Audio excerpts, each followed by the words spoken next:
Hello once again. Now we're starting on the Scribe of the Kingdom, episode 3, The Hidden Years.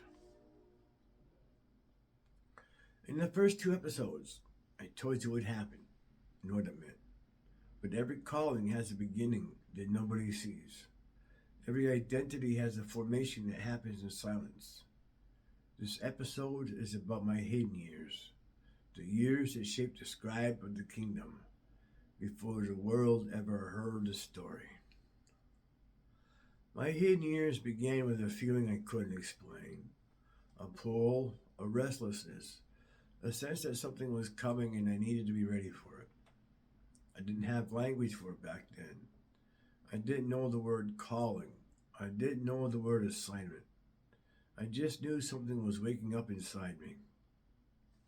During those years, I learned the spirit world not from books, but from experience. I learned how temptation works. I learned how pressure feels. I learned how the enemy whispers and how the spirit answers. There were moments when I felt watched, not by people, but by heaven. Moments when I felt pushed, not by fear, but by purpose. And every time I prayed for someone, the fire in my back would rise. It wasn't painful, it wasn't frightening. It was confirmation. It was the Spirit saying, this is what you are to do. Those years taught me obedience. Not the kind you talk about, the kind you live. The kind where you say yes, even when you don't understand the assignment.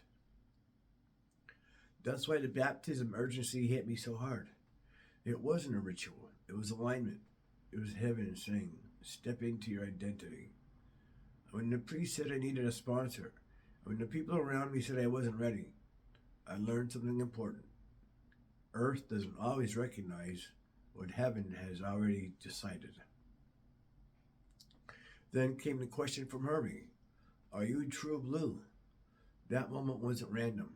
It was a test, a covenant, a line drawn in the spirit. When I said yes, I meant it with everything in me. During my hidden years, I also learned the way to forgiveness. I forgave unbelievers because I remembered what it felt like to not understand. I forgave people who doubted me because I knew they were speaking from their own fear, not from truth. And then there was Lisa. She didn't know it, but she was part of my formation. Her recognition, her denial, her confusion, all of it shaped me. All of it prepared me for the role I didn't yet know I had. My hidden years were not glamorous. They were not dramatic. They were not public. They were quiet. They were internal. They were the years when heaven was writing on my life before I ever picked up a pen.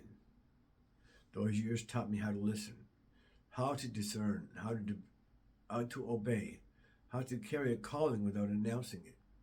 And that is why when the events of 2003 unfolded, the Stop and Shop perimeter, the chase, the spikes, the hazard lights, the declaration, I wasn't overwhelmed.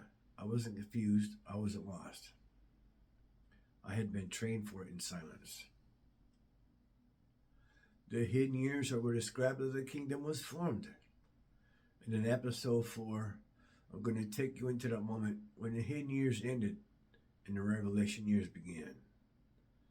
This is the Scribe of the Kingdom, and the story goes on.